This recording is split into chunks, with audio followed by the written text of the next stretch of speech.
Isang mapagpalang umaga po sa inyong lahat, mga magulang ko at mga kapatid. Welcome po kayo sa online na devotion ng St. Paul United Methodist Church. So sa ating pong pagsisimula, tayo po muna ay sandaling manalangin. O Amang makapangyarihan sa lahat, nagpapasalamat po kami sa panibagong taon na ipinagkaloob mo po sa amin. Sa mga pagkakataong ito na kami ay iyong binigyan ng panahon para muli ka namin, O Panginoon, na makatagpo sa pamamagitan ng pagbubulay-bulay ng iyong mga salita. Loobin mo nawa, Panginoon, na sa araw na ito ay maging bukas ang aming puso't isipan sa pagtanggap ng mensahe na aming maririnig sa umagang ito, at ito po, O Panginoon, ay magsilbing kalakasan, pag-asa sa buhay ng bawat isa sa amin. Salamat po sa buhay at kalakasan ng mga anak mong nananatili at sinisikap na magpakabusog sa iyong mga salita. Pagpalain mo nawa sila, Panginoon, sampu ng kanilang buong pamilya, ng kanilang mga mahal sa buhay, kasama man namin sila o hindi. Dakilang Diyos, naway ang iyong banal na Espiritu ang sa kanila ay pumatnubay at mag-ingat. Sa umagang ito, Panginoon, inaasahan po namin ang iyong pagkilos, madama ng bawat isa ang iyong presensya habang pinakikinggan namin ang iyong mga salita. Ito po ang aking samot dalangin sa pangalan ni Jesus. Amen. Sa umaga pong ito, ang ating aralin ay matatagpuan sa Aklat ng Mga Awit, Kabanatang 4 na po, talatang 1 hanggang 4. Na ganito po ang ating mababasa. Sa Diyos na si Yahweh matyagang naghintay, ang aking panaghoy kaniyang pinakinggan. Sa balong malalim na lubhang maputik, iniahon niya at dooy inalis. Ligtas na dinala sa malaking bato at naging panatag, taglay na buhay ko. Isang bagong awit sa akin itinuro, papuri sa Diyos ang awit ng puso. Matatakot ang bawat makakasaksi at magtitiwala sa Diyos na si Yahweh. Mapalad ang taong kay Yahweh tiwala at sa Diyos ay hindi dumadapa, hindi sumasama sa nananambahan sa mga nagkalat na Diyos-Diyosan. Pagpalain ng Diyos ang pagkabasa ng kaniyang mga salita. Ito pong aklat ng mga awit na ito. Sa aklat ng mga awit na ating binasa, ito po ay awit ng pagpupuri. At nais po ni David na mahayag ang kaniyang pagpupuri sa Panginoon sa kabila ng napakarami niyang pinagdaraanan. Dumating na po ba tayo sa puntong nainip dahil sa tagal ng pagtugon ng Panginoon sa ating mga kahilingan o sa ating mga panalangin? So isang bagay po ang inilalahad ng mga talatang ating binasa. No, sa unang talata, sinabi po diyan, no, ang tungkol sa paghihintay. Sa paghihintay nasusukat ang ating pananampalataya. Pag ang isang tao ay nagtitiyagang maghintay sa kalooban ng Diyos, maganda ang kinahihinatnan, or tayo'y nagtatagumpay dahil alam kong sa haba ng panahong ika'y nagtiwala at umasa na tutugunin ng Diyos ang ating kahilingan. No, hindi po tayo binigo ng ating Panginoon. Ang problema po kasi sa atin, pag tayo'y humiling, ang gusto natin ay ibigay agad ng Diyos ang ating mga kahilingan. Nakakalimutan natin na alam ng Diyos ang lahat ng bagay. Siya ang nakababatid ng ating kakayahan at alam niya kung kailan ang tamang panahon o tamang pagkakataon kung kailan siya kikilos. Totoo na mahirap maghintay. Dapat iyan ang hinihiling natin sa Diyos. Yung patience. Dito tayo nasusubukan ng ating Panginoon. Lalo na sa panahong ito na marami ang may gusto. No? Kahit na sa mga pagkain, no? Pagpe-prepare ng pagkain, gusto po natin yung instant. Madali nga naman.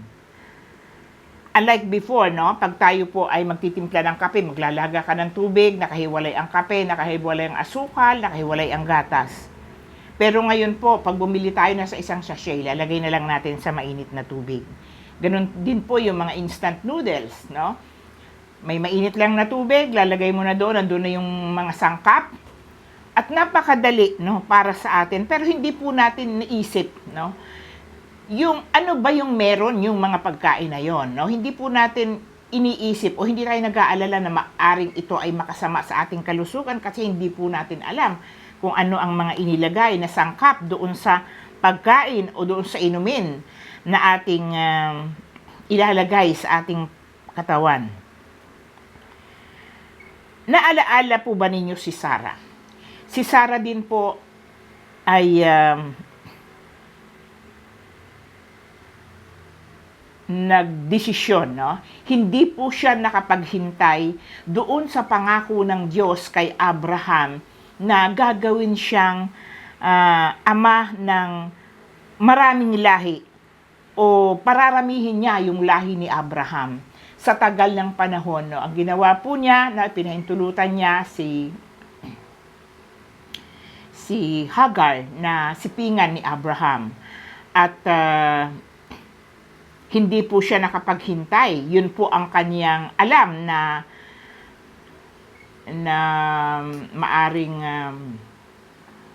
paraan, no? Alam na paraan para matugunan or matupad yung sinasabing siya ay magiging ama ng maraming lahi. Sindami ng bituin yung magiging lahi ni Abraham.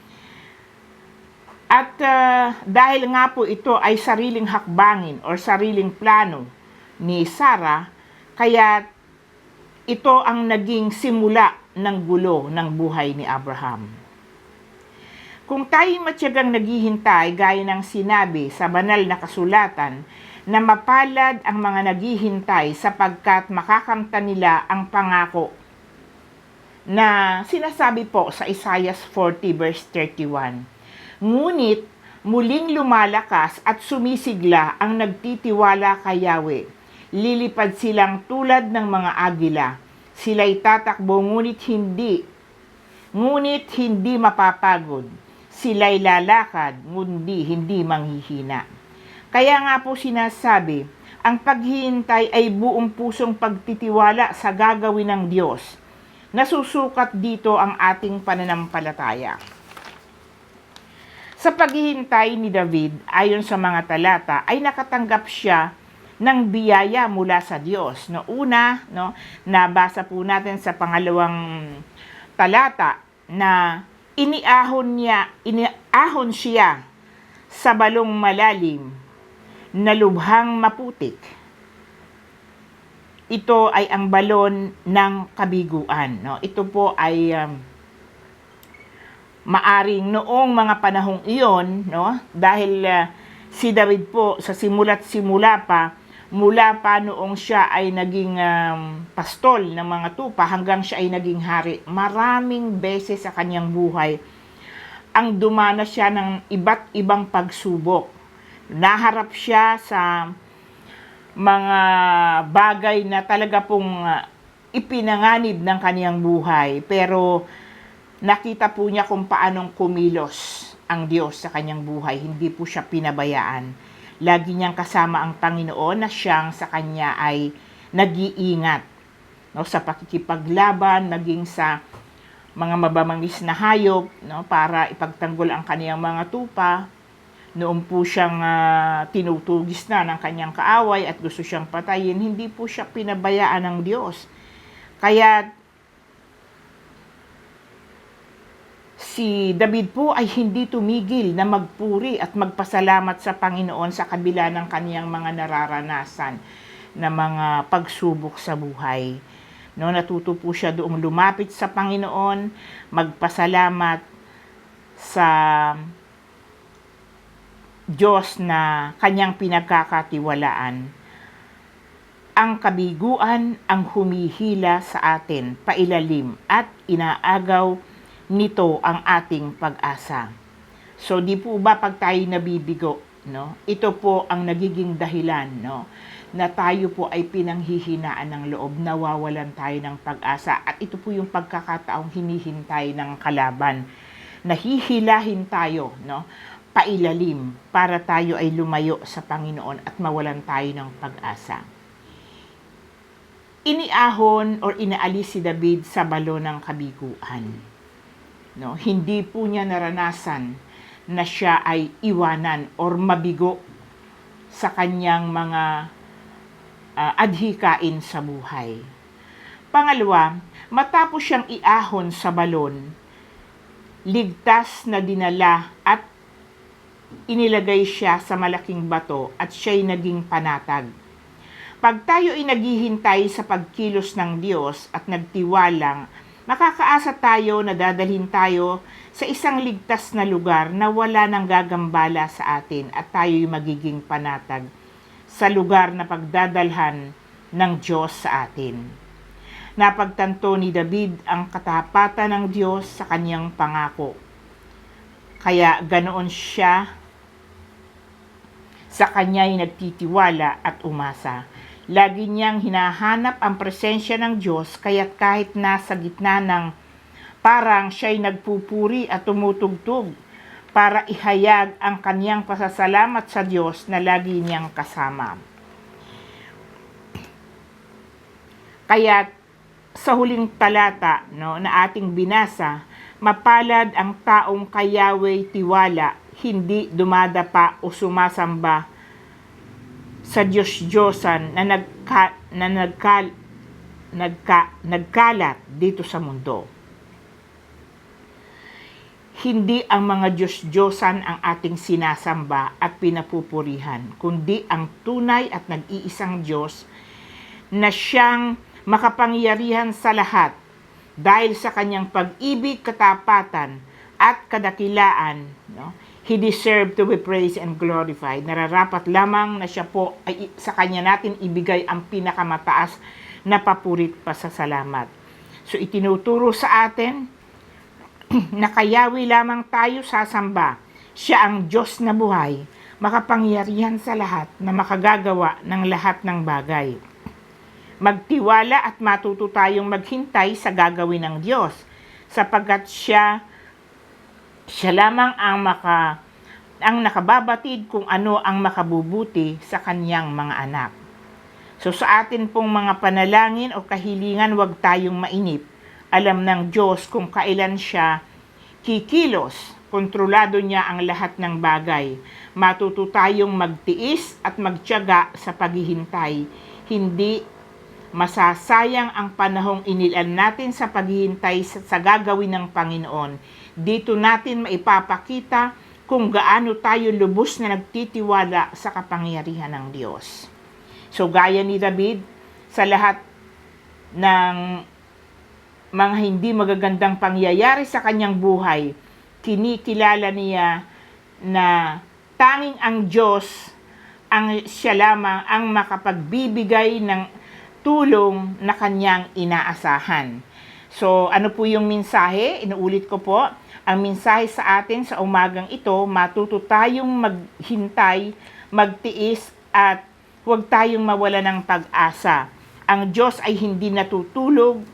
Anumang oras, pwede po tayong lumapit at tumawag sa Kanya. Siya ay tutugon sa tamang oras at pagkakataon. Huwag nating isiping natutulog o walang ginagawa ang Diyos pag hindi agad tinutugon ang ating kahilingan. Ang pagkaantala sa katugunan ng Diyos ay maaaring sinusubok ang ating pananampalataya kung hanggang kailan tayo makapaghihintay o makatitiis. alam ng Diyos kung papaano at kailan katutulungan.